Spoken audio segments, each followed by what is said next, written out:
Beautiful souls, are you looking for a delicious, soulful way to bring good luck into your life this new year? Then you're in the right place to start with my New Year's soul food guide and menu ideas. No need to wait to consume good fortune and prosperity. So let's dive right into these soulful traditions and recipes. Welcome to the Soul Food Pod.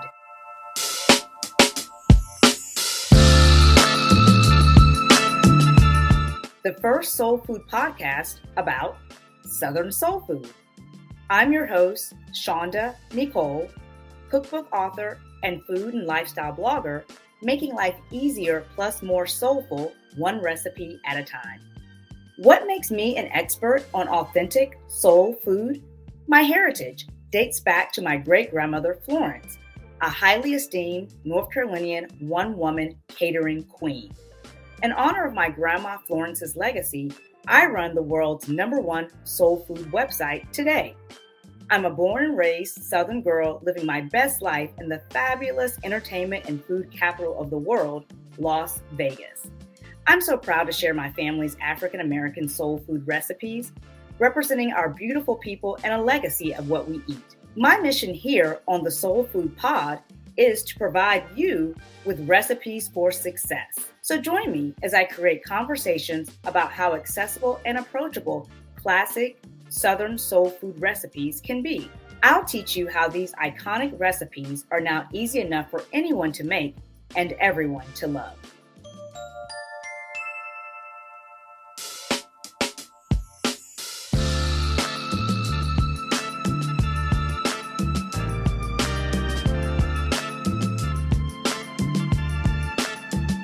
What traditions do Black folks have on New Year's Day? African Americans, especially in the Deep South, insist that good luck on New Year's Day starts with a man being the first visitor to come to your door. A man, not a woman. I don't know why. But my mother-in-law tells a heartwarming and nostalgic story of her neighbor, Mr. Frank, who made his annual 7 a.m. round to ring her doorbell every New Year's Day. Like a good neighbor, and no, Mr. Frank did not work for State Farm, Mr. Frank intentionally made it a point to be the first person to greet her at her door. Happy New Year, he'd say, to usher in the Southern tradition of good luck. Mr. Frank did this for years, even after my mother-in-law moved out of the same neighborhood. He continued to usher in good luck for her all the way until the year he passed away. There are many African American New Year's soul food traditions. We'll touch on the ones I'm familiar with today. Even more Southern traditions include starting the new year with a prosperous meal. For Black folks, that begins with black-eyed peas, cornbread, collard greens, or mix them both with rice for Hoppin John, and ham or pork jowl. Why do African Americans eat black-eyed peas? Black-eyed peas are a New Year's supper tradition enjoyed by many Southerners and Black folks with the idea that this meal will usher in prosperity for the new year. Legend has it that the Union Army came across standing fields of black-eyed peas before Sherman's march, winning the Civil War. After that, black-eyed peas symbolize abundance and emancipation for African Americans freed on New Year's Day post-war. But unfortunately, this story is more fanciful than fact. Juneteenth's history reveals many truths about our ancestors' emancipation taking much longer. Why do people eat pork jowl on New Year's Day? But first, I bet you're asking, what is pork jowl? Pork jowl is bacon. It comes from the fattier cheeks of the pig. It's the true fatback. While pork jowls are used in meals and recipes throughout the year, this dish is highlighted on New Year's as a deep Southern tradition, especially among Black people. Legend believes that pork on New Year's will usher in good fortune and prosperity, since pigs forage in a forward direction. So the wish is for the new year to move you forward. Some folks even believe that the bigger the pig, the more pork you eat on New Year's, the fatter your purse will become, like the pig. Have you ever eaten pork jowl bacon? Whether you've eaten it already or this delicacy is new to you, you'll want to slap your mama, but please don't. Once you have pork jowl bacon the soul food pot way. also known as $1 million bacon. $1 million pork jowl is our Instagram viral recipe, and all you need is thick cut bacon, maple syrup, brown sugar, black pepper, cayenne pepper, and red pepper flakes to perfect this southern, easy, delicious treat. For your convenience, the recipe link is in this episode's description. You're welcome.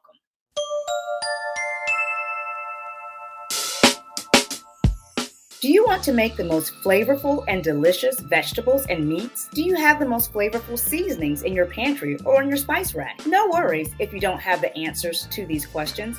I've got you with my step-by-step digital printable guides to take your taste buds to new heights. I put together a collection of the best African American seasonings and spices, recipes passed along from my grandma to mom to me, and now to you, in my easy step-by-step cookbooks and guides of all that's flavorful with these ultimate lists for soul food seasonings and how to season Southern fried chicken. Grab them from Shaunda Necole shop.com, ShaundaNecoleshop.com. Also linked for your convenience in the episode description. And what about this New Year's next recipe? Have you heard of soul food Hoppin John? Black folks' Hoppin John is a dish that will tantalize your taste buds with its mix of Southern soul food and African American flavors. Adding cooked black-eyed peas and collard greens to rice make it a whole comforting meal. The black-eyed peas are cooked to perfection in the exquisite Black folk soul food seasoning. The seasoning gives this dish its unique flavor profile, and the collards and rice add texture and a delicious bite.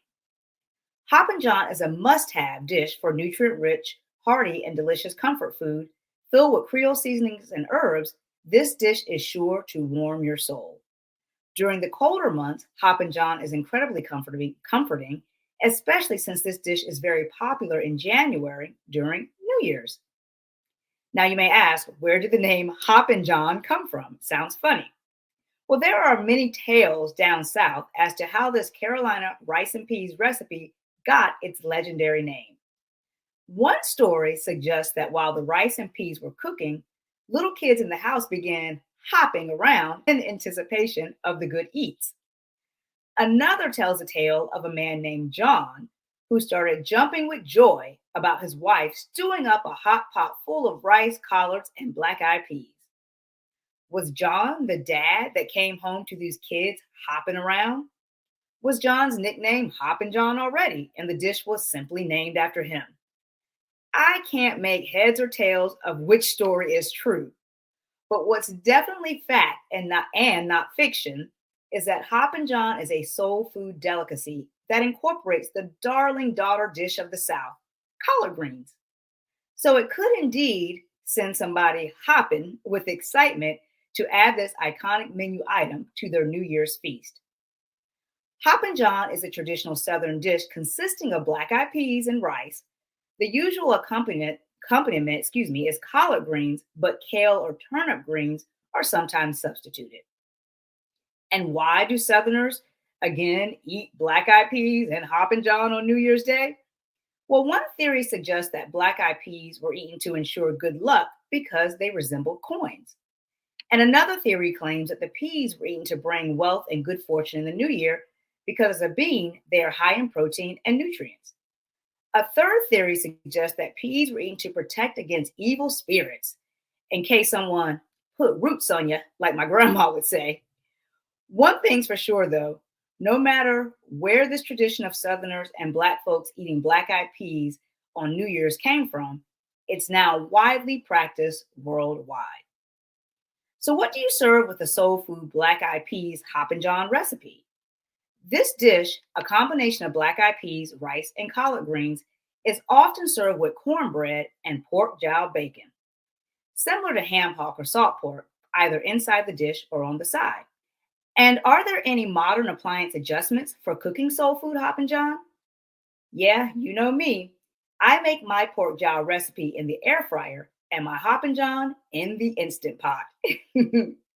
You can cook your collards and black-eyed peas for hours on the stovetop if that's what you like to do, or use my Instant Pot soul food recipe to yield a quick and easy, flavorful meal. Making Hoppin John in a crock pot is also possible, although you want to adjust for it to take hours instead of minutes. Now, beautiful souls, before we wrap up this New Year's Soul Food Recipes episode, I must thank each of you for a successful first season of the Soul Food Pod. Thank you for all the listens, comments, replies, and shares. You are the secret ingredient. You are the best part of each story and dish I share because you are the love infused into every recipe. The Soul Food Pod is the world's first podcast about Southern soul food. Ain't that a? We didn't know how well this type of show would be received since there was no blueprint of anybody having ever done something like this in the past. And what we found out is that you were waiting for us to do the damn thing. I can't express how much gratitude my team and I have for everyone who has listened to or read any part of what we've created. And the highest compliment is when you cook any of my recipes, bringing my family to the dinner table with yours. Several talented women make up my team and work on the Soul Food Pot and the Soul Food Pod to ensure we share the best of Southern soul food with you. See this episode's description to meet the team. I always say I'm so proud to share my family's African-American soul food recipes, representing our beautiful people and a legacy of what we eat. So much so that I can't wait to cook and share more with you in the Soul Food Pod Season 2. Until then, beautiful souls, Happy New Year. And remember that food for the body is not enough. There must be food for the soul. Thank you for joining me for this episode of the Soul Food Pod. Did you enjoy today's conversation and recipe? If you want more easy to make soul food recipes and Southern food for the soul, then follow me for ideas that make your life easier plus more soulful. Subscribe here to the Soul Food Pod and subscribe to my food blog, thesoulfoodpot.com. On the Instagrams, follow me at Shaunda Necole. Have you had today's recipe? Would you make it? Comment below and let me know. And make sure you rate this podcast 5 stars and subscribe for all the soul food.